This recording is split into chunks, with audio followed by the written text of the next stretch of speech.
ನೋಡು, ನನ್ನ ನಿನ್ನ ಮದುವೆ ಆಗಿ 55 ವರ್ಷ ಆಯ್ತು.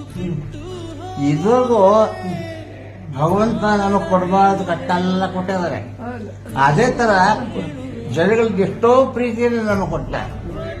ನಾವು ಸುಖ ಕೊಟ್ಟಾಗ ಮೈಬಾರ್ದು, ದುಃಖ ಕೊಟ್ಟಾಗ ದೇವರ ತೆಗಳಬಾರ್ದು. ಆದ್ದರಿಂದ ಇದು ಮನುಷ್ಯರ ರೋಗ ಬರ್ತದೆ, ಮಾನಸ ರೋಗ ಬರ್ತದೆ.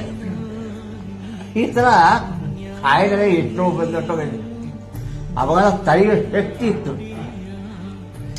ಸುಮ್ಮನೆ ಅವಾಗ ಎಂಥ ಇದೆಯಲ್ಲಿ ನಡೆಯುವಂಥ ಕಷ್ಟ ಶಕ್ತಿ ಕೊಟ್ಟಿದ್ದ. ಏನಾಯ್ತು, ಭಗವಂತ ಒಂದೇ ಸಮಯ ಇಟ್ಟಿರಲ್ಲ. ಯಾಕಂದ್ರೆ ಬೇರೆಯವ್ರ ಕಡೆನೂ ಗಮನ ಕೊಡ್ತಾರೆ.